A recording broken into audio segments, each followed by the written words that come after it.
Rani, aqui para mim não apareceu a sinalização. Para mim também aqui a opção ela não está aparecendo. Pronto, agora foi. Foi. Então estamos começando oficialmente, né, essa sessão. Essa é a sessão de número 28, sessão de comunicação de número 28 do 10º CEPTEX. Nós queremos dar boas-vindas a todas vocês aqui presentes, todos, o professor Carlos também já chegou aqui. Ficamos muito felizes com a participação de todas as pessoas aqui nesse momento. Nessa sessão nós temos planejado 5 trabalhos.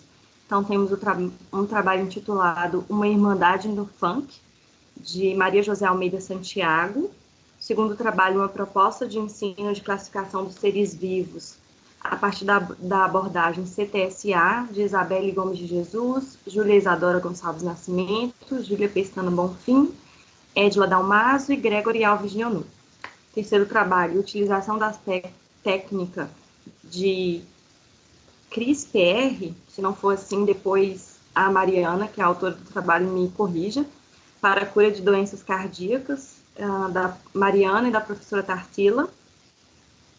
Quarto trabalho, violência sexual a mulheres negras, uma análise da presentificação da dororidade em Submissas Lágrimas de Mulheres, de Conceição Evaristo, escrito por Elisa, Maria, Laís Nonato, Samanta Teixeira e Karina Lima. E o último trabalho, Alga do Riso, Práticas Corporais com Idosos, da White Ceviche, escrito por Milena Almeida, Ramiro Henrique Conceição, José Áureo Soares, Luana Pereira Santos e Carlos Luiz Pereira. Então, são esses os trabalhos para hoje.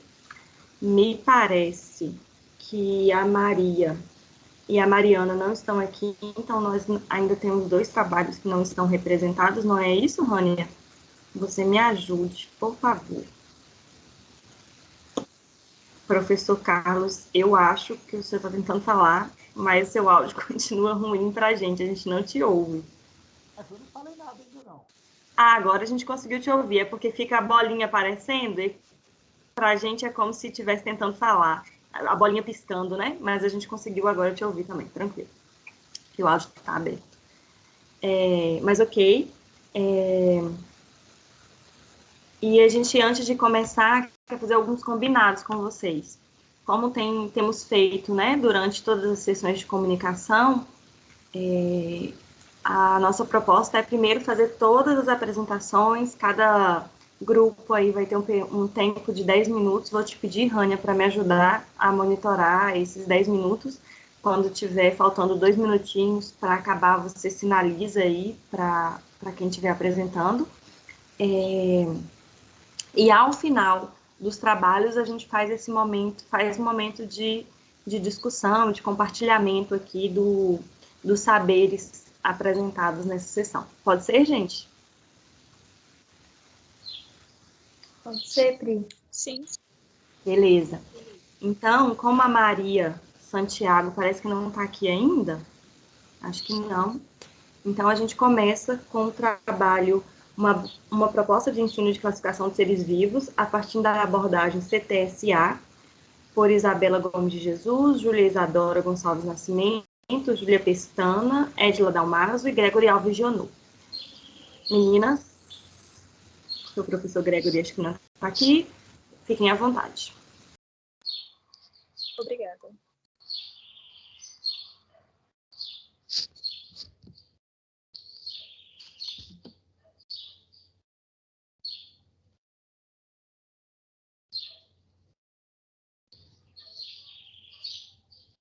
Júlia? Está carregando aqui para a gente. Para mim já apareceu aqui. Sim. Isso. Primeiramente, boa tarde a todos, né? Consegue me ouvir direitinho? Sim, Acho que saiu. saiu a apresentação.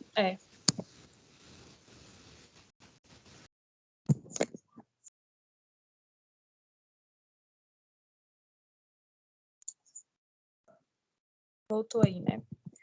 Bom, nosso trabalho, nós queremos apresentar hoje, trata-se de um relato de experiência, uma proposta de ensino e classificação de seres vivos a partir da abordagem CTSA, que foi desenvolvida por mim, Isabelle, pela Júlia Isadora, que também está na sala, pela Júlia Pestana, e foi orientado pelos professores Gregory e Edila, né, que é do nosso colegiado de biologia.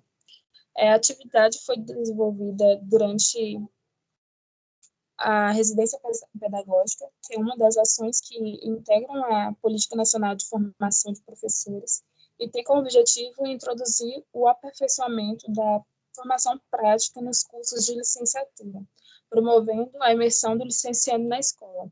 Ou seja, os estudantes de licenciatura vão para a sala de aula, né, para viver na prática aquilo que foi estudado em sala. Pode passar os slides. O trabalho foi desenvolvido na perspectiva CTSA, tendo uma visão integrada da ciência, relacionando-se com a tecnologia e também evidenciando os impactos que essas têm na sociedade e no meio ambiente, bem como a influência da sociedade e do ambiente no desenvolvimento da ciência e da tecnologia.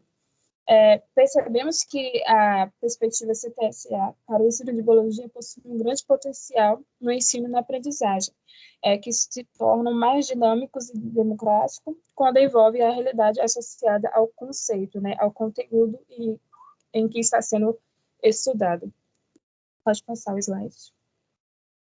Quanto à caracterização da atividade, trata-se de uma sequência didática que foi desenvolvida na perspectiva Ciência, Tecnologia, Sociedade e Ambiente, CTSA, né? E foi desenvolvida no Colégio Estadual da Polícia Militar, Anísio Teixeira, CPM, né? Durante as aulas de Biologia do segundo ano, onde os alunos foram divididos em 4 grupos. Segundo ano A, grupo 1 e 2, segundo ano B, grupo 1 e 2, dando um total de aproximadamente 70 alunos. Essa divisão se deu devido às aulas remotas, onde uma semana o grupo acompanhava as aulas presenciais na escola e o outro grupo ficava com as aulas remotas através da plataforma Meet. O conteúdo, pode passar os mais. O conteúdo abordado nessa perspectiva didática foi a classificação dos seres vivos, agrupando em vírus, bactérias, protozoários, algas e fungos. As estratégias de ensino utilizadas visaram beneficiar o aprendizado de uma forma mais engajada, né? Onde as aulas sempre iniciavam com música, uma forma de acalentar os alunos com suas próprias emoções, em um momento de dificuldade que estamos passando, né? A pandemia, onde muitos perderam familiares e amigos e outros ficaram doentes. E dessa maneira nós entramos na casa do aluno, né? Porque o aluno, o ensino era remoto, e sem saber o que estava se passando dentro da casa do aluno, né? E sempre tivemos essa preocupação de entender que o aluno é um ser humano e que tem suas emoções como qualquer outro. Dessa maneira, o afeto sempre estava presente nas nossas aulas, né? E as aulas foram divididas em momentos síncronos e assíncronos. Nos momentos síncronos, as aulas eram conduzidas por nós, residentes da residência pedagógica, e os conteúdos eram abordados de forma dinâmica. Já os momentos assíncronos, eram reservados para algumas atividades complementares. Durante as aulas, eram utilizados jogos e quizzes que funcionavam como, digamos que, como uma alavanca, onde o aluno, sob a perspectiva criada, afetiva e cultural, desenvolvia algumas habilidades e experimentava novos pontos de vista no ensino. E a autoavaliação e o feedback dos alunos eram sempre buscados ao fim de cada aula. E a Júlia vai falar mais à frente, dessa maneira, como foi buscado esses 2 pontos, né? Então, mas a gente se pergunta como é que eram essas aulas. A gente sabe que a gente precisou trazer tudo para a virtualidade, o que era desenvolvido de forma presencial. Essas aulas, como a Isabelle falou, ela apresentava no modo síncrono, através da plataforma Meet, né? E eram aulas que aconteciam às quartas-feiras. De início, a gente ia ter síncrono e assíncrono, né? E como ela ressaltou, era de formato híbrido, ou seja, uma semana um grupo estava na escola, na mesma semana o grupo que não estava na escola estava com a gente.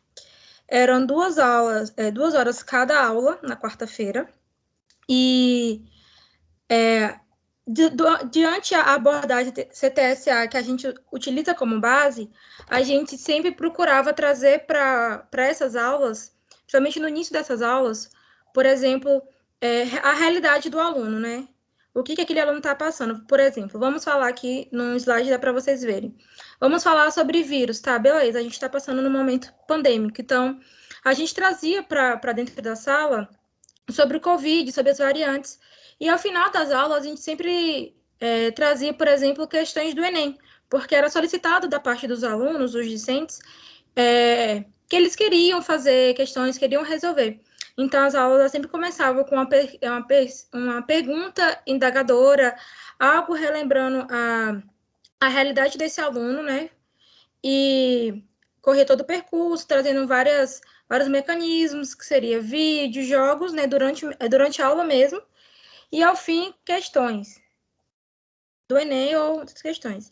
Aqui dá para ver, são imagens de alguma das nossas aulas, que a gente não só abordava em questão da realidade do aluno, a gente abordava principalmente o que aquele conteúdo ele tem de agregação na vida daquele discente. Já que, às vezes, a gente pode pensar que nem sempre aquele aluno ele vai querer, por exemplo, fazer o Enem, mas ele vai saber para que aquilo ali funciona, por que aquilo tem um propósito na vida dele, por exemplo, por que eu tenho que tomar vacina? Qual a importância? Ah, mas daqui fala de uma determinada alga. Tá, a alga está presente aonde na nossa vida? Ah, está presente na fabricação do sorvete. Então, a gente sempre trazia, as aulas sempre funcionavam assim, sempre trazia esses pontos para que os alunos pudessem refletir sobre todo esse conteúdo, sobre todo esse assunto. E a avaliação? Normalmente, a avaliação da determinada aula era a gente enviarmos o formulário, né, para os alunos, a participação deles em sala de aula, se eles interagiam, se eles perguntavam, se eles tinham questões, como é que era, as entregas das atividades, a dedicação, né, nas avaliações e a presença durante a sala de aula. Sim, a gente relevou, tipo, a gente tem que pensar na empatia do outro, no afeto, igual a Isabelle falou, em questão, nem sempre todos vão estar presentes, mas eles sempre tinham um contato com a gente, de estar avisando, ou alguma coisa do tipo. Mas não só essa avaliação, a gente também tem a autoavaliação, porque eu acho que é um ponto crucial e importante. A autoavaliação, ela não visa a atribuição de notas ou menção do aluno. Tem um sentido emancipatório de possibilitar de refletir continuamente sobre o processo da sua aprendizagem e desenvolver a capacidade de registrar suas percepções. Vilas Boas, 2001, página 86. Então, a autoavaliação nesse sentido, ela vai ter a intenção de possibilitar melhorias e incentivar os alunos a construir e analisar suas aprendizagens, suas formas de pensar, suas responsabilidades, atitudes e comportamentos em prol de uma aprendizagem qualitativa e de uma construção e reconstrução de conceitos sobre si mesmo e seu processo. Como eu havia falado, enviamos no Microsoft Teams, no Google Forms, alguns formulários para que eles pudessem estar preenchendo, por exemplo. Existe uma grande dificuldade, na maioria das vezes, em entender certos termos utilizados na disciplina de biologia. Por que isso acontece? De que maneira você gostaria de estudar o grupo das bactérias do fungos? Qual conteúdo mais te impactou nessa sequência de aulas? Por quê? E a autoavaliação está presente nisso aqui, não na questão, tipo, mas deles desenvolverem a extrema capacidade das percepções do todo, né? Tanto em sala de aula, tanto do conhecimento deles para com o assunto, para com o mundo externo. E eu acredito que seja isso. Não sei como é que está o tempo aí. Oi? Tá me escutando? Rania, quantos minutos as meninas estão? Bateu os 10 minutos Mas Mas pode terminar. finalizamos. Obrigada. Na verdade, a gente queria agradecer mesmo, mas tudo tranquilo, tudo ok. Mas tá tudo bem. 10 minutos, né? Muito obrigada. 10 minutos, certinho. Muito bem. Parabéns, meninas. Excelente trabalho. Daqui a pouco a gente conversa um pouquinho sobre ele. Agora, seguindo a nossa ordem, nós teremos um trabalho escrito pela Mariana e pela professora Tarsila, mas eu não estou vendo nenhuma das duas aqui, então vou seguir a lista, tá bom? Então vamos para a violência sexual em mulheres negras, uma análise da presentificação da dororidade em Submissas Lágrimas de Mulheres, de Conceição Evaristo, escrito por Elisa Maria Metzeker. Elisa, me corrija depois esse nome seu aí.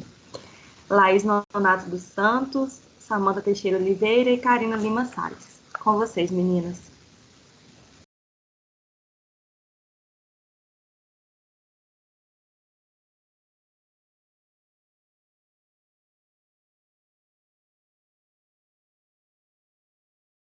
Bom, primeiramente, boa tarde, né? Gostaria de dizer que é uma satisfação muito grande rever Priscila aqui, dessa vez na condição aí de professora. Então, a gente fica muito feliz, ficamos muito felizes em saber que era ela que iria conduzir aí, né, essa sessão de comunicação. Nós iremos apresentar o trabalho Violência Sexual e Mulheres Negras, uma análise da presentificação da dororidade em Submissas Lágrimas de Mulheres, de Conceição Evaristo. Antes de começar, nós gostaríamos de frisar aí que trata-se de uma pesquisa ainda em andamento, é o nosso objeto de pesquisa aí do nosso TCC, nosso trabalho de conclusão de curso. Nós estamos aí no 7º semestre do curso de Letras, e esse trabalho, essa pesquisa, ela vai ser concluída no próximo semestre, né? Então, ela está sendo realizada por Elisa, por Laís, Samanta, e nós temos a orientação da professora Karina. Então, como já falei, o nosso corpus de análise é a obra Em Submissas Lágrimas de Mulheres, da Conceição Evaristo, e nós propomos aí como objetivo geral investigar de que forma a escrita feminina negra de Conceição Evaristo, em Submissas Lágrimas de Mulheres, atua como ferramenta de denúncia social e como esta trata da violência sexual. Nos objetivos específicos, identificar os tipos de estupro contra as mulheres negras em contos, né, de Submissas Lágrimas de Mulheres. Também temos aí analisar de que forma os diferentes tipos de estupro marital, de vulnerável, corretivo e coletivo configuram-se nos contos. Por fim, aí, estabelecer a relação de diálogo entre as formas de violência sexual e o conceito de dororidade, né, que é o conceito aí que norteia a nossa pesquisa, que é postulado por Vilma Piedade. E aí, a obra, ela trata 13 contos, né? Ela é composta por 13 contos. Só que nós fizemos um recorte e selecionamos apenas 3, porque esses 3 dialogam com a nossa proposta, né? Que é pensar a violência sexual aí dentro da obra. Então, pensando nisso, nós, depois desse recorte, né, selecionamos os contos Aramides Florença, Shirley Paixão e Isaltina Campo Belo.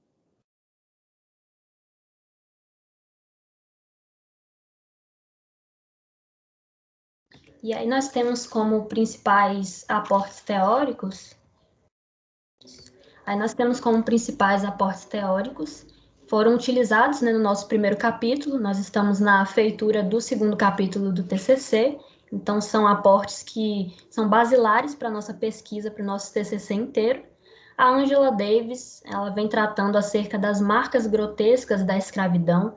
Então, se nós estamos falando sobre um sistema sexista, misógino, essa estrutura patriarcal, né, então nós utilizamos a Davis para compreendermos de onde vem, quais são as origens, né, desse sistema. A Conceição Evaristo, ela entra aqui também como teórica, né, além de escritora, além da obra literária, que é o nosso corpus, e ela vai abordar sobre as figurações femininas negras nas narrativas literárias, porque, como nós sabemos, a mulher negra, ela muitas vezes não é lida ou não é colocada na posição de protagonista nas narrativas literárias. e, quando é protagonista, muitas vezes é colocada numa posição de subalternidade, né? Não é ela que conta a sua história, é sempre contada por outros. A Carla Cotirene, com a sua obra Interseccionalidade, então ela vem discorrendo a respeito desse termo e da importância de se pensar, né, as questões étnico-raciais, a importância da gente racializar as pautas. Então não basta falarmos apenas de gênero, mas precisamos falar de gênero e raça, atrelando, né, esses dois aspectos. A Sueli Carneiro e a Grada Quilomba, elas vão caminhar por uma perspectiva parecida, com a suposta universalidade de gênero. Então, se estamos falando de mulher, de que mulheres nós estamos falando? Então, não é pegar uma categoria, né, ou um gênero e colocá-lo dentro de uma caixinha, tratá-lo como sendo uma homogeneidade, como uma coisa só, uma coisa igual. Então, são diferentes perfis femininos, são diferentes mulheres que têm as suas especificidades, que têm as suas particularidades. Então, não existe essa universalidade de gênero. Então, a Sueli e a Grada, elas vão abordar sobre isso. A gente tem também a Vilma Piedade, com o conceito de dororidade. A dororidade entra como um central, né, no nosso tema de TCC, porque a gente estabelece essa relação entre sororidade, um termo mais conhecido, e dororidade. A dororidade, em momento algum, vem anular o termo sororidade, né, mas vem contribuir para essas discussões. Então, dororidade é pensar na dor compartilhada pelas mulheres negras. Se a gente está falando de mulheres negras, que abarca, né, essa pluralidade, não essa universalidade, que abarca experiências, vivências que são acometidas a corpos específicos, né? Existem corpos específicos, existem aquela famosa frase, né, pele-alvo, né? Quem é a pele-alvo? Quais são os corpos que são alvos? E aí a gente aborda no nosso trabalho a questão das mulheres negras e da dororidade, essa dor compartilhada, mas essa irmandade também, de se alcançar uma conquista, né, de transgredir essa submissão imposta por essa sociedade patriarcal.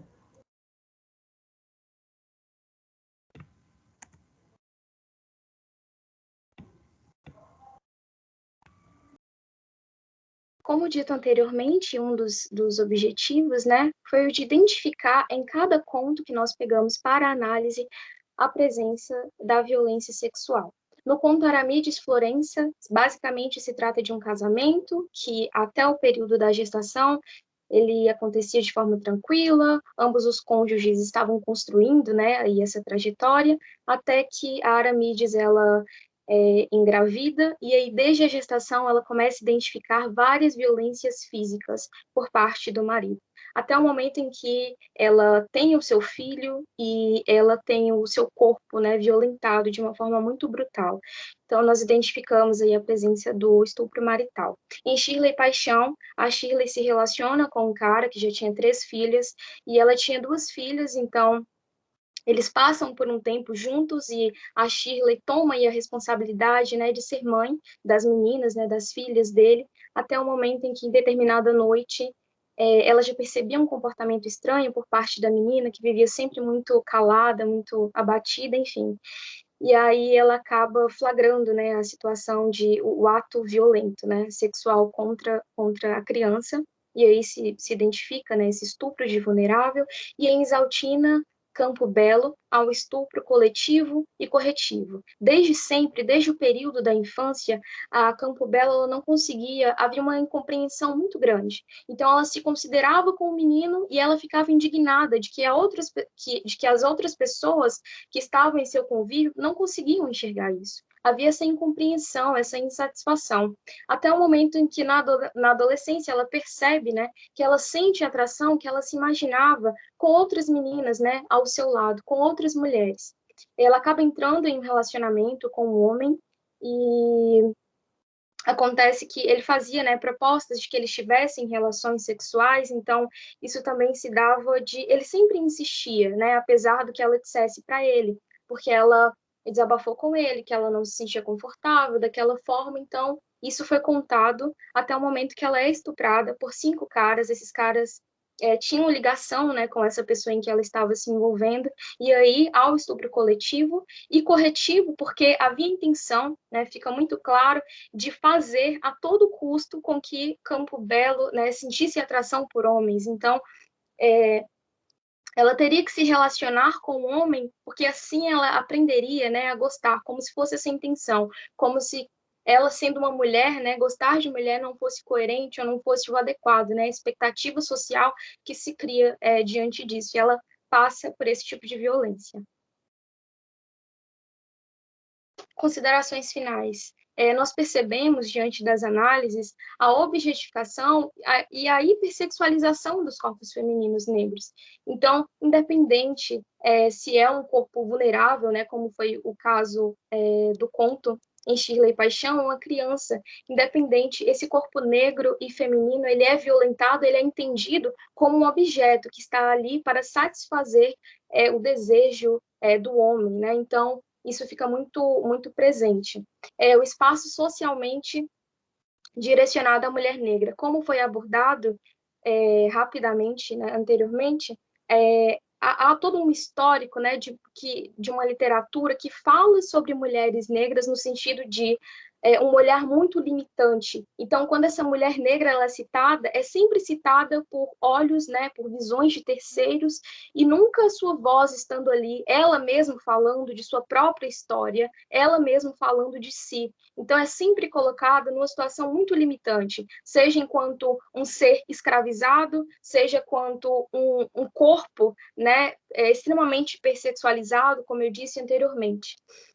E entender esse texto literário como espaço de luta, de resistência, de denúncia. Então, é muito interessante perceber a obra da Conceição Evaristo, que nessa obra especificamente há uma escuta muito grande, né? Escutar outras mulheres, e há uma partilha aí de dores, de questões. Outra coisa também que a gente aborda, né, que a gente tem abordado nesse momento de escrita do segundo capítulo, é a respeito dos percalços que mulheres negras passam no mercado editorial. A Conceição Evaristo, por exemplo, ela só consegue publicar a sua obra depois de 20 anos, então é um espaço, um tempo muito grande, né? E isso tudo é reflexo do nosso sistema, que é misógino, que é racista, que é completamente opressivo.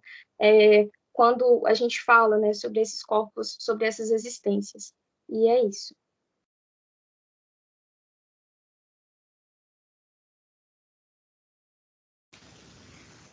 Ok, meninas. Parabéns aí pelo trabalho, um trabalho tão forte, né? A gente fica aqui um pouquinho ainda absorvendo, sem palavras, diante de que vocês nos colocaram. Daqui a pouco a gente comenta sobre ele também. Vocês ficaram aí, acho que dentro do tempo, né, Rani? A Rani avisou aqui que faltam 2 minutos, mas eu acredito que vocês não estão com acesso ao chat, pela forma como a gente criou as equipes e tal. Mas se vocês tiverem, a gente vai conversando aqui pelo chat também.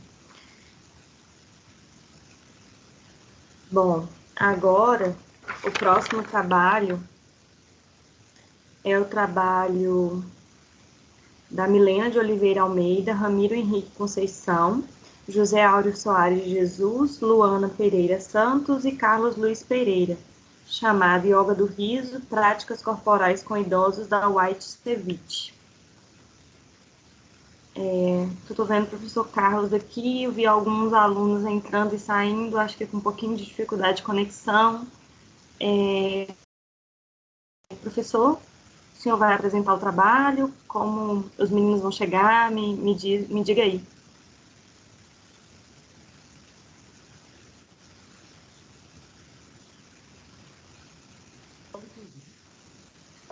Sim. Tem o grupo agora, a Vilena e a turma. Isso. Sim, mas elas já entraram na sala? Não, ainda não. Eu vi aqui aparecendo o Ramiro aparecendo aqui, mas caiu. Acho que a conexão dele não deve estar muito boa, porque entrou e saiu, entrou e saiu. Não tem nenhum deles aqui ainda. Esse R aí é ele, né? Não? É Ramiro, né? Não? Eu não estou vendo aqui ainda não. Ramiro, Milena, Luana. Se eles estiverem por aqui, podem pedir a palavra, mas não estou conseguindo ver.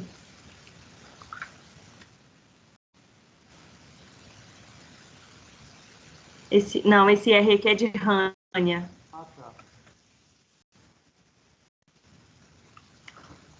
Então, eles ficaram de apresentar, é óbvio, né? Todos 16h43, realmente. Ramiro, A gente entrou na sala? O Henrique parece que tinha entrado, o Ramiro, e aí acho que ele caiu, não sei, acho que o sinal não tá bom. Se o senhor quiser, professor, a gente pode fazer um primeiro momento aqui de conversa sobre as pesquisas das meninas, para ver se eles conseguem acessar? Sim, mas se você quiser, eu faço a explanação geral. Pronto, melhor ainda então. Ah, tá ok. Deixa eu ligar a câmera, já está ok? Tá ótimo. A sua Trabalho, câmera tá ligada. então se encontra comigo, né? Que ficou com a equipe. Porque a função minha era só assistir a apresentação deles, né? É óbvio. Mas o trabalho, né? Boa tarde a todos, né? A Priscila e a todos, né? Que estão aqui juntos, né? Nessa tarde, né? Chuvosa, mas está ótima. Então, esse grupo é um projeto nosso de extensão, né? Que ele é um projeto da White, na qual nós trouxemos uma inovação que é chamada de Yoga do Riso. É um projeto novo na qual ele visa, né? Ele nasce na Europa e ele tem uma proposição, né, de despertar o riso, né, conforme já indica o nome, yoga do riso.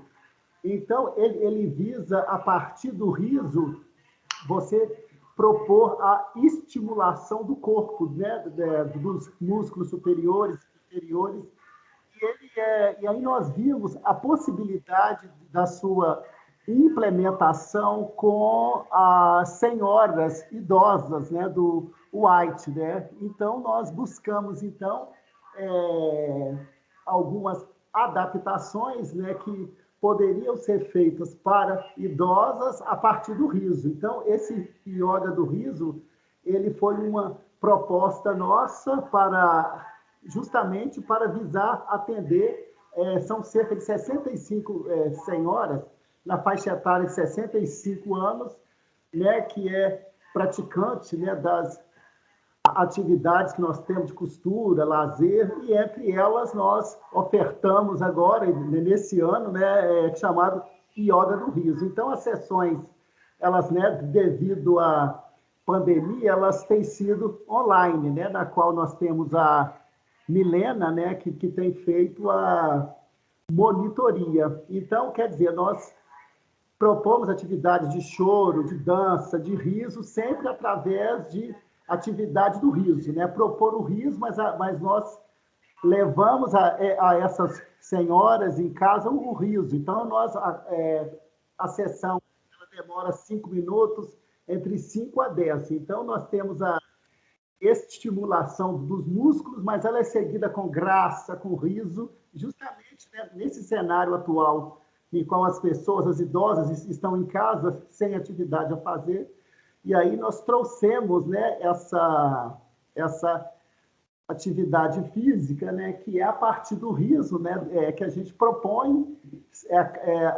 As atividades elas têm sido feitas, né, de forma às sexta-feiras, né, que elas fazem, aí gravam o vídeo e elas, né, que elas vão receber em casa.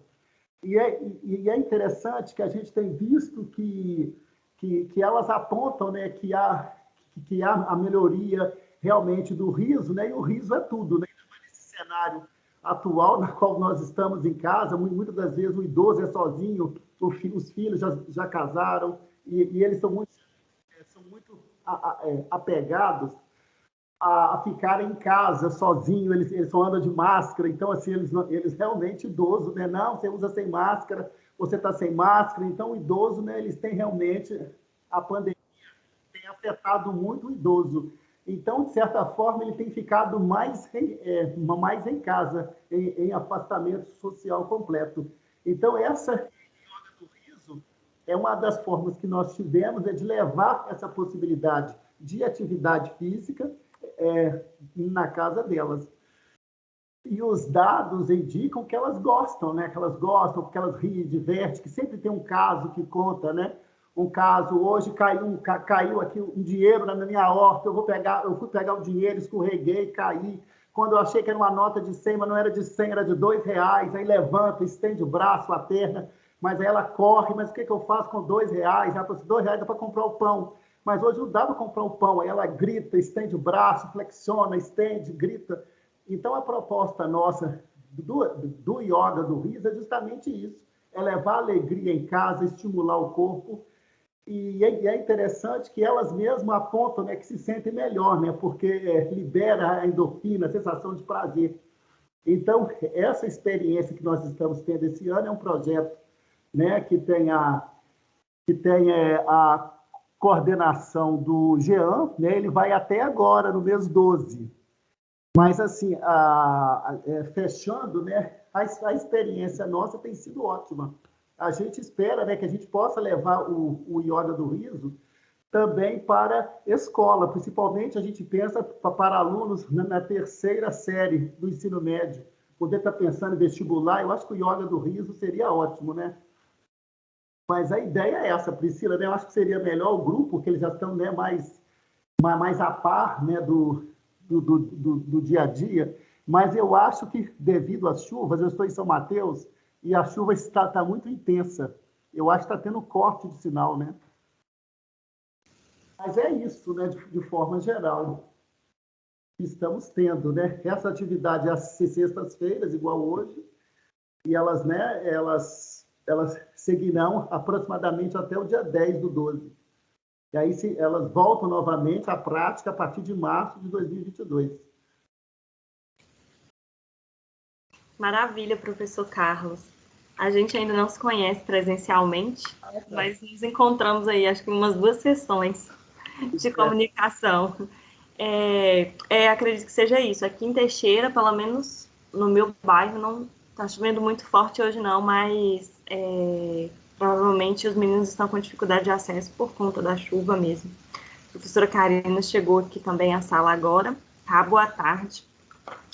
Então, a gente, considerando que nós tínhamos 5 trabalhos propostos para a sala hoje, para essa sessão, mas só 3 apareceram, né? Todos foram apresentados aqui. Acho que a gente pode partir para um momento de conversa, né? De conversar um pouquinho e socializar. Se alguém quiser falar ou perguntar, interagir com um outro trabalho, acho que acesso à mãozinha vocês estão tendo aí, né? Então, se quiserem, podem levantar a mão e se colocar tranquilamente. Então, enquanto... pronto. Já vou passar a palavra para a Samantha. Depois eu faço aqui algumas perguntas também. Pode falar, Samantha. Eu fiquei bem curiosa com relação a essa yoga, atividades do riso aí. E aí, se o professor Carlos, né, pudesse dizer como é que é essas atividades do riso, assim, de dar um exemplo prático, assim, de uma atividade do riso. Eu fiquei bem curiosa aí com relação a isso. Samantha, o professor Carlos, eu acho que caiu aqui agora, mas quando ele voltar, a gente pede para você repetir a pergunta, tá bom? Priscila. Karen. Oi, Júlia. Desculpa só cortar vocês aí rapidinho. O que acontece? Eu não faço parte diretamente sobre a yoga do riso no WhatsApp, tá? Mas eu estou no grupo do WhatsApp e sempre estão postando os vídeos relacionados ao riso. Yoga do riso. Se vocês quiserem depois, e se Carlos autorizar, eu mesmo conversar com uma das responsáveis, ela me autorizar, eu posso estar passando um trecho do início, assim, da yoga do riso. Ah, ótimo. De vocês, ótimo. Tá? A gente está com um tempo tranquilo aqui na sessão, então tranquilo. Ok, Júlia. Karina? Ei, pessoal, boa tarde. Primeiro, pedir desculpas aos participantes da sessão. Eu não pude entrar antes, porque nós estamos nas correrias, nas outras atividades, e eu não tive condição de entrar. E entrar aqui foi uma aventura, porque, como eu não estou como membro da equipe, mas consegui entrar. Estou aqui agora. Posso ouvir vocês e ouvir a discussão, tá? Que pena, né, que só foram 3 trabalhos, então... perde-se uma oportunidade de uma troca estabelecida, mas estou aqui para ouvir a discussão. A gente fica triste, né, porque esse trabalho mesmo aqui sobre a questão das doenças cardíacas estava muito interessada para ouvir, não que não estivesse dos outros, mas queria ouvir um pouquinho sobre isso, mas depois, em outro momento, a gente vai compartilhar. Rania, você quer falar? Não, só queria mesmo parabenizar as meninas que apresentaram os trabalhos.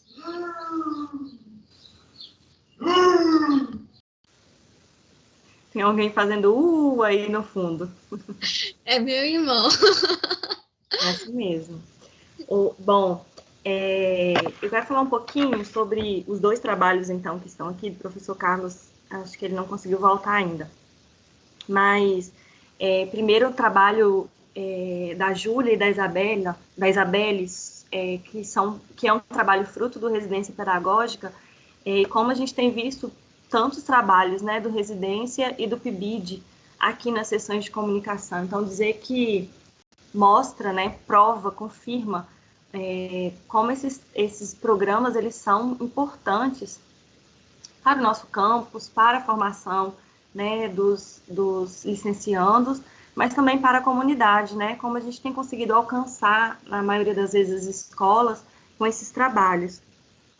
E eu queria perguntar para as meninas, vocês colocaram na lista ali das estratégias, né, quando vocês estavam colocando quais eram as atividades que vocês desenvolviam durante a sequência didática, e vocês colocaram afeto.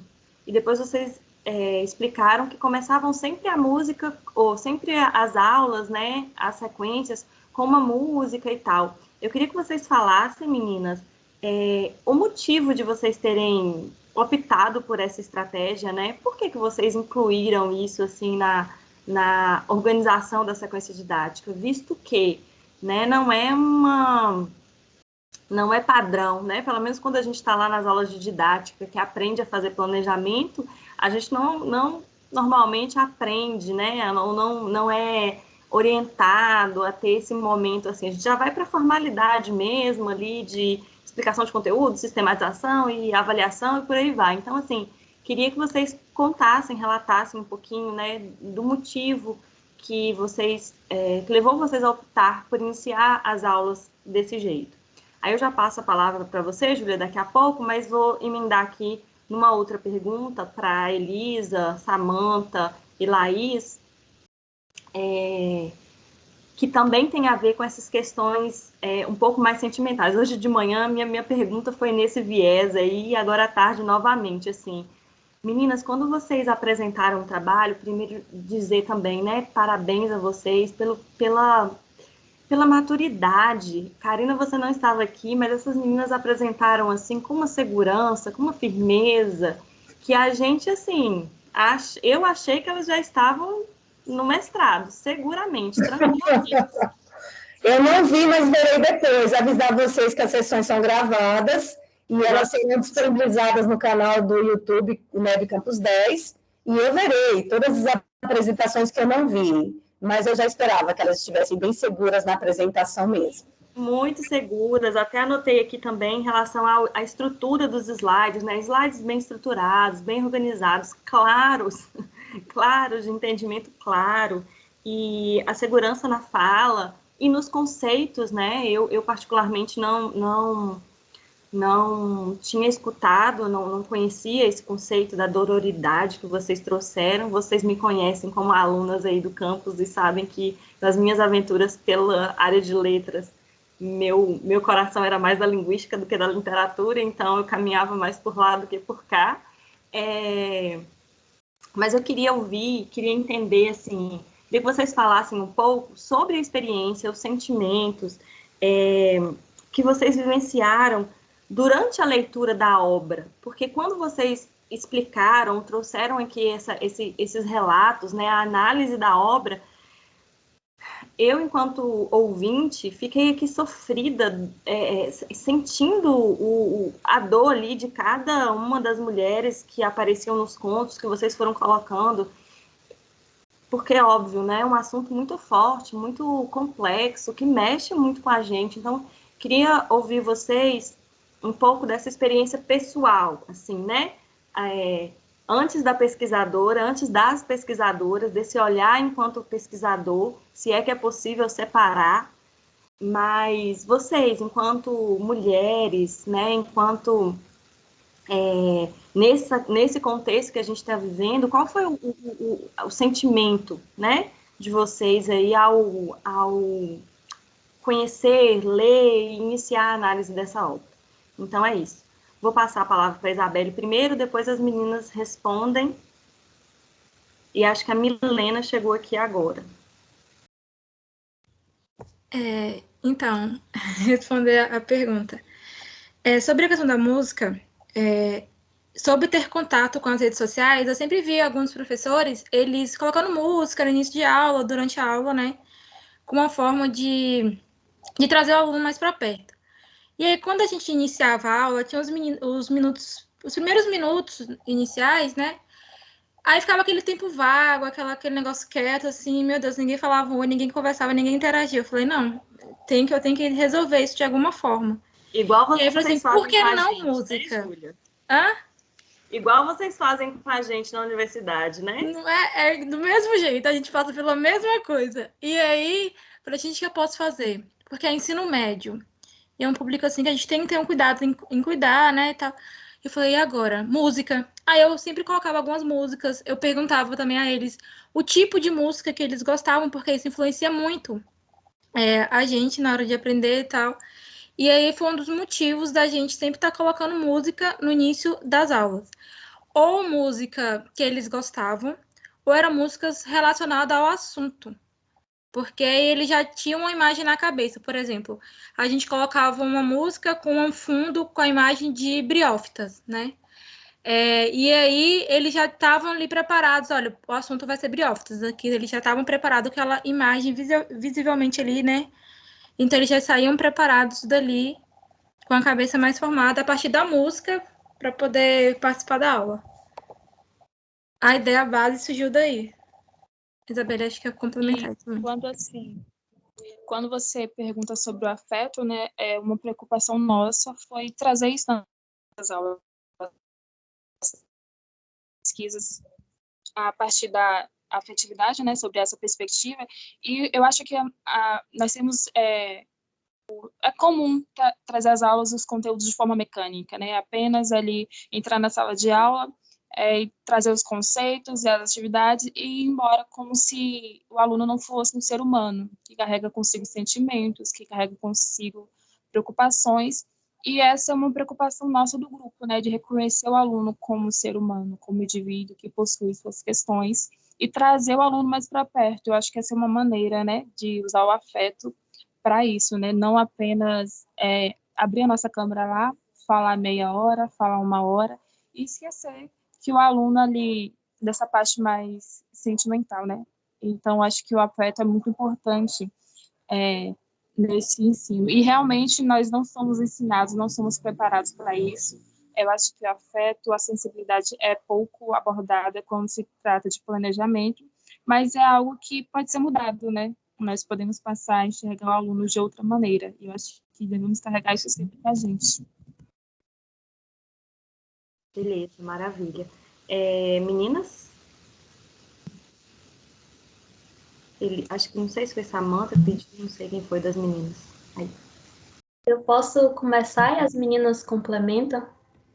Eu achei muito interessante sua pergunta, Pri, porque a gente não pode nunca dissociar, né, a pesquisadora desse lado humano, mas puxando para minha leitura de Em Submissas Lágrimas de Mulheres, o título por si só já me chamou a atenção, né? Já começa por aí. E foi uma leitura muito dolorosa, realmente, que você tem que parar, tomar um fôlego, tomar uma água e retomar. porque a escrita de Conceição nesse livro é como se ela estivesse fazendo um chamado para nós, mulheres, para sentarmos naquela roda junto com essas 13 mulheres, né, que intitulam os contos, e escutássemos. Me diz aí a sua história, né? O que você tem para dizer, o que te toca, o que te dói, o que você vivencia. Então, a gente literalmente fez esse exercício de sentar, parar para ouvir. E aí, na outra perspectiva, né, da pesquisa, dos dados estatísticos, de notícias que a gente sabe, né, na sociedade de uma forma geral, é trazer... vamos dizer assim, trazer para o nosso mundo, trazer para a nossa realidade, trazer para o nosso ambiente. Então, quantas mulheres negras você conhece que foram violentadas sexualmente? Quantos casos estão aí do seu lado, da sua vizinha, por exemplo? Então, eu acho que essa perspectiva pessoal é muito importante e foi um estímulo para a gente poder abordar esse assunto tão doloroso, mas muito necessário. Então, a minha experiência com relação a isso foi de dor. A Conceição mesmo fala que escrever é sangrar. Ela, como escritora, diz isso, mas ela, como teórica, também fala dessa necessidade de escrever, a escrita como ato de resistência, mas também de existência. Então, se eu estou aqui escrevendo é porque eu existo, que eu preciso registrar a minha história, eu preciso narrar tudo isso que eu passo. Então, foi um estímulo, assim, pessoalmente falando. Nós conhecemos aí, falando por mim aí, né? Conheci o livro Submissas Lágrimas de Mulheres, se não me engano, no ano de 2019, como uma proposta de uma disciplina que a professora Haroldo estava ministrando, então ela colocou aí como uma sugestão de leitura. Nós lemos todo o livro completo, e Priscila já conhece a gente, sabe que eu e Elise e Laís andamos sempre juntas aí. Então, assim, nas nossas conversas, esses 3 contos sempre nos chamaram a atenção. A obra por si só, ela é uma obra muito, muito rica, e vale a pena, quem não conhece, conhecer, porque as outras histórias também são histórias bem marcantes, mas essas 3 nos saltaram mais os olhos, e nós conversávamos muito entre nós 3, porque realmente embrulhava o estômago ali, ler aquelas histórias ali, que inclusive ela até trata na obra sobre a escrevivência, trata também a Conceição ali, logo no início da obra, se ela coloca um questionamento se o que foi feito para ela se tratava de histórias reais ou não. Então, ela fala que dentro dessa obra dela, ela mistura o ficcional com o não ficcional, e ela coloca parte da vivência dela, parte das histórias que ela ouviu dessas mulheres aí, então ela traz para o texto literário. Inclusive, foi nesse contexto, quando nós conhecemos a obra, na mídia aí, o número de casos aí, nós percebemos, né, esse aumento aí gritante do número de estupros. Inclusive, naquele período, ocorreu um caso muito marcante aí na cidade de Teixeira de Freitas, e que nós fizemos esse diálogo também com a obra. Então, nós percebemos que essa obra, ela é, assim, muito importante. Não tem como você ler a Conceição Evaristo e não sair da sua zona de conforto, e não se perguntar sobre várias coisas. E nós consideramos aí essa questão da violência sexual um ponto muito importante, que nós precisamos colocar em discussões, nós precisamos ampliar essas discussões em ambientes como esse que nós estamos aqui agora, fazer com que esses aspectos aí cheguem a mais pessoas, porque enquanto nós estamos conversando aqui, tem mulheres que estão sendo violentadas sexualmente aí, e que muitas vezes a gente não percebe, ou a gente não sabe, como a Elisa falou. Então, assim, é uma coisa que mexe com a gente, é muito difícil a gente falar sobre isso. Inclusive, nós até pensamos em mudar o nosso objeto aí durante a nossa pesquisa, mas nós resolvemos não mudar, pensando nessa importância aí de se debater sobre isso, né?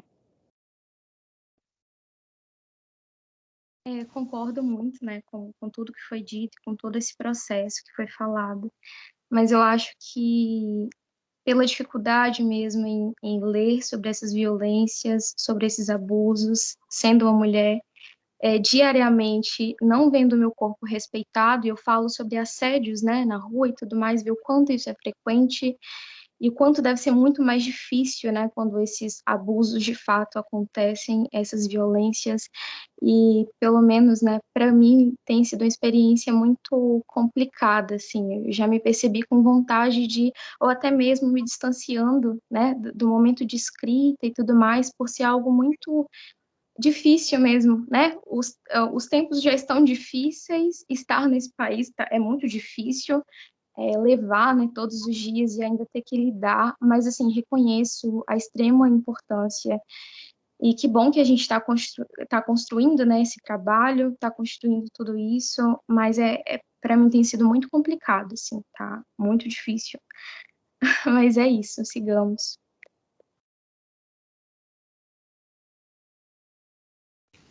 É uma temática atual, né? Eu vejo que, de certa forma, se a gente levar no contexto escolar, alguns temas como esse, ele tinha que ser mais, ele tinha que ser palco central de matemática, colocar gráfico, estatística, ciência, geografia, né? Para a gente traçar um mapa do Brasil, né? Em relação à violência contra o corpo negro da mulher, né? O sofrimento, né?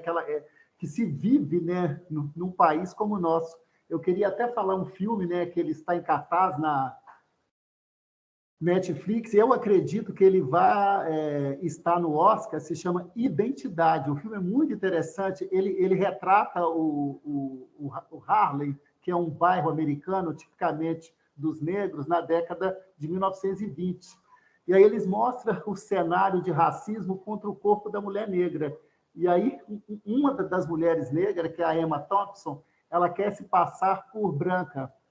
E aí ela vai mostrando, né, no filme as nuances, né, assim, o sofrimento, a dor, né, da mulher negra, né? E é interessante quando no filme eles abordam que ela quer fugir daquele cenário americano e mudar para o Brasil. Ela que não sabe o cenário que é o nosso, né? Que é um racismo velado, né? E às vezes até explícito, né? E cabe ressaltar também que a partir de, né, quando nós tínhamos, na década de 30, Hitler, e aí eu brinco na sala de aula, porque na UNEB eu trabalho com essa questão, né? E eu falo, né, aí eu busco Fanon e digo assim, Hitler está vivo, ele não morreu, ele não morreu. As suas ideias, né, e pensamentos, ele está muito presente na sociedade brasileira. E com esse governo que aí está posto, ele fez legitimar, né, algumas pessoas que estavam, né, no escuro, né? Ele fez trazer a luz novamente entre nós, até muito próximo a nós, pessoas, né, que vieram achar que tem o direito agora, né, de explicitar o seu racismo, né? E realmente esse corpo negro, seja da mulher e do homem, mas a pesquisa sua retrata a questão da mulher negra, que eu acho que ela sofre, né, duplamente, às vezes é negra, é pobre, né? Assim, ainda tem esse cenário, né? A Elza Soares, na música dela, ela aborda muito isso, a carne preta é pobre, né? Ela não vale nada, né? Então, você trazer isso, eu acho que a escola também ela tem a sua função, né? No sentido da desmistificação, né, desses corpos, né? Assim, a gente observa claramente que é uma escola branca, né? São valores brancos, os livros, os textos, né, a literatura, né, já que vocês são da área, né, quem de nós aqui né, a literatura infanto-juvenil, quem aqui não assistiu o Sítio do Pica-Pau Amarelo, né? Narizinho era quem personagem, né? Era branca, nariz afilado, o Pedrinho era quem? Branco, e o Saci era quem? Era preto, só tinha uma perna, a Sinhá, que ficava lá onde? Aí eu lembro Casagrande e Senzala, né? Onde que ficava, né? A velha senhora beiçuda que não casava, a ama de leite. Então, são cenários, né, gente, que parece que o Brasil, como diz um amigo, é uma grande fazenda, né? Aí nós estamos no cenário da escravidão moderna, né? E aí a mulher ela sofre muito mais, né? E aí se mostra de uma forma clara como que a escola, né, assim, ela não assume, ela ainda assume um papel de neutralidade, mas não há nada disso, né? Quer dizer, ela não discute de uma forma clara a questão racial, né? Ela não toma um posicionamento crítico, né? Então, mas só que não existe a neutralidade, né? Ela realmente atende a uma classe, né, dominante europeia, né? Quer dizer, poucas das vezes nós temos a mulher negra, né? Ela na instância de poder mesmo, né? Assim, um caso, né, que veio à luz agora há cerca de 2 meses atrás, quando a Beyoncé fez um marketing, né, de uma loja, de um colar, e aí um autor de novela no Brasil, em especial o Aguinaldo Silva, falou: mas a Beyoncé pertence a uma elite branca. E aí vários ativistas negros, né, falaram assim: não, mas se fosse uma mulher branca, ninguém estava levando isso em consideração. E aí a gente coloca também a questão que nós precisamos do empoderamento da mulher negra, né? Seja na arte, na ciência, na música. Nós temos a Angela Davis, que é a ciência, né? Quando eu vi aqui que vocês fizeram a exposição de alguns nomes, eu até citaria mais 2, que seria Djamila Ribeiro, que eu acho ela excelente, né? Ela é um grande expoente no Brasil hoje da mulher negra empoderada, emancipada, né, que tem voz. E além dela, eu acho que tem uma outra, né, que está na mesma instância mundial que a Quilomba, que é a Adichie Chimamanda, né? Ela virou um grande nome mundial, né? Ela discute a cultura, né, de um único povo, e essa cultura de quem ela é branca, e aonde que está o homem negro, a mulher negra, está escravizado, invisibilizado, né, em uma sociedade que agora, infelizmente, reacendeu, né, essa questão racial. Ela está no esporte, na dança. Não sei se vocês acompanharam. Eu até comprava nessa loja, logo depois deste episódio, que é a Zara, né, que a Zara, eles tinham um dispositivo que, quando entrava, olha para você ver, século XXI, gente, quando entra, né, um cliente negro, eles têm tipo um código, né, porque o negro é suspeito de roubo, né? Então, tudo é uma violência contra esse corpo, né, que nós estamos aqui, gente, em pleno 2021, acontecendo, né? E eu vejo assim, que a escola, e eu culpo também até nós também, que somos formadores dos formadores, né? Quantas vezes na UNED nós paramos para ter um seminário sobre mulher negra, que envolve todos os cursos, né? A licenciatura de Educação Física, Biologia, Matemática, História, Letras, né? Aí você discute só na Letras. O ideal é envolver, né, todos os cursos. Quantas mulheres negras, né, empoderadas, né, que nós temos, que elas ganham voz, né, quando se juntam aos alunos. E aí eu vejo que nós, infelizmente, passamos aos nossos alunos, né, uma formação branca, né? Mas, por exemplo, quantas vezes os outros cursos, né, a não ser letras, os nossos alunos de educação física já leram sobre a Angela Davis? Nenhum deles, né? Na maioria das vezes. Eu acho que precisa, né, da gente discutir isso numa instância, né, um seminário geral para discutir as mulheres negras na ciência, no esporte, na dança, nas artes. Eu acho que a gente precisa de fazer essa ponte entre a UNEB e a escola, porque realmente é uma questão gritante. A gente que tem filho, a gente que tem parente, a gente que pertence a esta etnia, né, é um sofrimento constante, né, assim, de todos os dias, né? E esse filme que eu gosto de voltar a ele, a mulher, ela é negra, mas se passa por branca. E ela começa a observar, né, o sofrimento da pele de quem é negro. E aí ela começa a interiorizar essas dores, né? Ela começa a exorcizar isso para fora de uma maneira de dor mesmo, né? Porque ela vê como que sofre, né, a pessoa que é negra num país conforme é o Brasil, né? Quantas mulheres negras nós temos nas instâncias, né, de poder? São pouquíssimas, né, gente? Porque ela sofre, né, a vida dela, né, a trajetória dela, familiar, escolar, tudo é complexa, né? Então, assim, realmente uma situação, né, que vocês... É uma temática assim, que eu vejo excelente. Eu acho que poderia, nesse caso, voltarmos presencial em 2022, eu acho que poderia vocês pensarem em um seminário no dia 8 de março, é o Dia da Mulher Internacional, envolvendo todos os cursos, né? Vocês abarcam a questão da letra, a educação física fala da mulher negra no esporte, a biologia fala a questão dos genes, né? Por exemplo, a história pode, né, falar, né, da questão histórica. Eu acho que a matemática entra com gráficos. Eu acho que é interessante convidar escolas, a gente convidar alunos do ensino médio, eles estão precisando disso, né? Dessa representatividade, né? É assim que eu penso, né? Maravilha, professor Carlos. Excelente proposta, né? Assim, as ideias estão surgindo, né? Aqui no caminho. Que bom que a gente está aqui compartilhando ideias. Vou passar a palavra para a professora Karina. E aí, professor Carlos, eu vi que a Milena acessou, a Samantha tinha feito uma pergunta sobre o trabalho de vocês. Então, vou deixar a Karina falar, depois a Samantha pode repetir a pergunta, e aí você ou a Milena respondem aí para a gente. A internet caiu, foi por isso que eu falei que a chuva aqui em São Mateus intensificou muito a internet. A internet está oscilando muito. Oi, Karina, boa tarde, tudo bem? Tudo bem, Carlos? Boa tarde.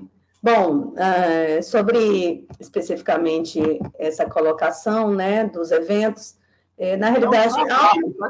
É um desabafo, não é nada assim. Eu acho que a gente que vive essa questão, né, de ser negro no país, quando a gente gosta, quando esse tema é trazido à luz, né, por pessoas que vão estar ocupando esse espaço, né, no magistério. Uhum. Sim, mas a minha colocação, eu ia colocar duas questões. Uma, que é o trabalho na educação básica, assim, com esses textos, a necessidade de se trabalhar com esses textos na educação básica. Então, é preciso também tocar o dedo nessas feridas, é preciso provocar, é preciso falar sobre o assunto, numa perspectiva mesmo também de elaboração dos traumas, de falar sobre, e muitas vezes, quando levamos textos que tocam em temas que são espinhosos, que nos rasgam a carne também, as discussões são extremamente interessantes, escutamos depoimentos, então é importante, sim, levar essa literatura para além de uma literatura feita por homens, brancos, classe média, levar essa diversidade da literatura e uma literatura produzida também por populações que estejam ou marginalizadas, que é uma perspectiva, e essa produção, essa literatura negra, que não é novidade no Brasil, mas que muitas vezes foi silenciada nas escolas. Em relação à questão dos eventos, professor Carlos, na realidade já acontecem vários deles, né, no âmbito do campus também, não só no âmbito da virtualidade. O ano passado, com a pandemia, o Mulheres Submissas fez o Júlio das Pretas, esse ano também houve o Júlio das Pretas. No mês de novembro tem o evento das Noites Negras. Ele tem uma programação para a semana que vem, eu não tenho essa programação especificamente, eu sei que tem um dia que vai discutir a questão das mulheres negras, um dia vai discutir literatura negra, que é o dia da quinta-feira, inclusive, estamos eu e a Aline.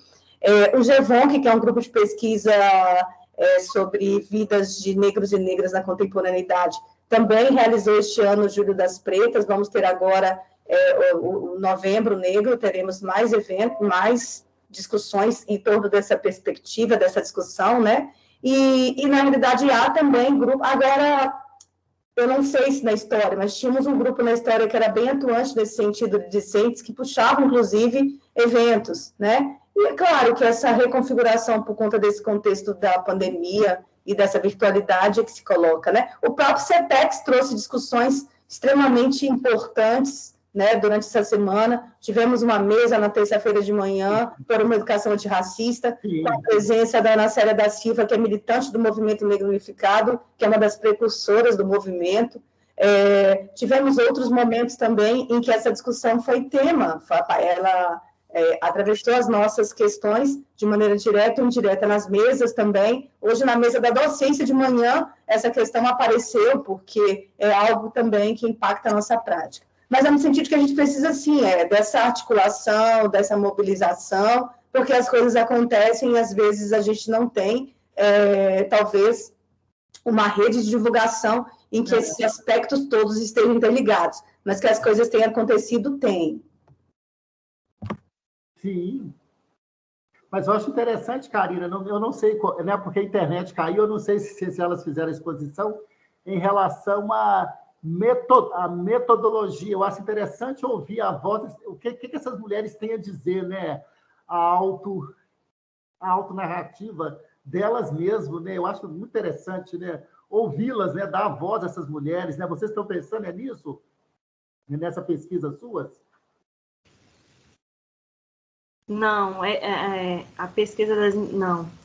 É só do livro mesmo, é só trazer leituras mesmo, né?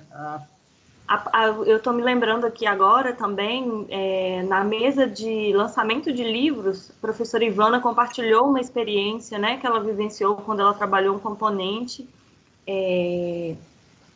sobre literatura afrodescendente. Não sei se era uma coisa voltada para isso. Karina me corrige aí sobre... História e cultura afro. Isso. E ela trouxe, né, algumas experiências que traziam essa coisa das narrativas. Autonarrativas, né? Vou passar a palavra para a Samantha, porque aí ela faz a pergunta, o professor Carlos e a Milena, se quiser, podem responder, para a gente caminhar aqui para o encerramento da nossa sessão. Tá? Foi uma pergunta bem breve, assim, foi mais quando o professor Carlos colocou sobre as atividades do riso, e aí eu fiquei curiosa e queria perguntar se tinha como ele trazer algum exemplo de uma atividade do riso aí que eles realizaram. Um exemplo prático aí.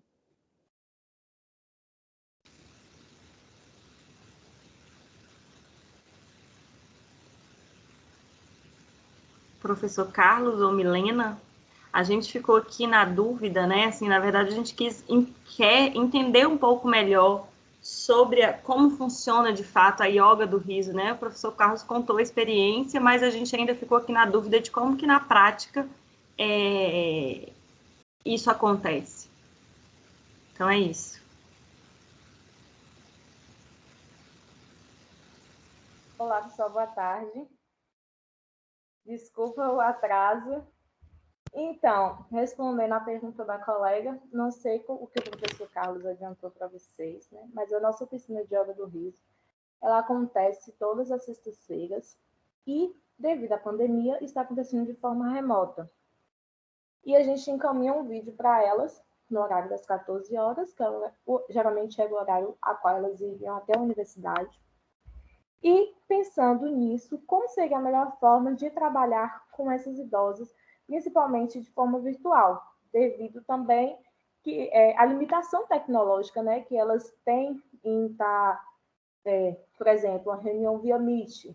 A gente tenta realizar, porém, elas têm certa limitação tecnológica.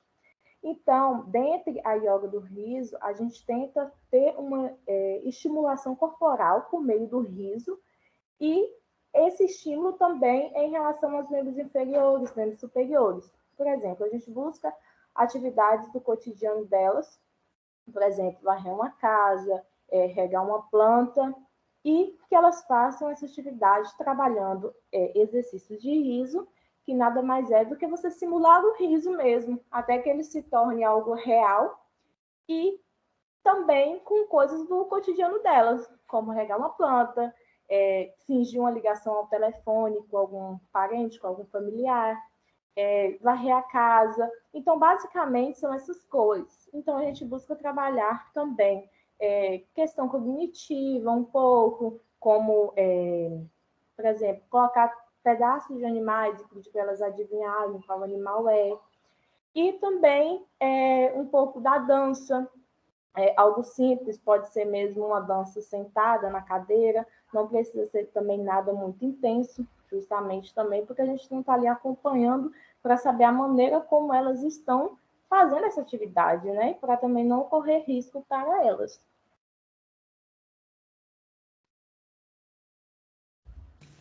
Mais alguma dúvida? Ok, Milena, acho que você conseguiu aí responder a nossa pergunta. Ficou mais claro agora um pouquinho de como que essas sessões, né, esses vídeos são encaminhados. Sim, porque, tipo, exemplo, em outubro a gente fez um que foi sobre primavera. Então, qual foi a ideia?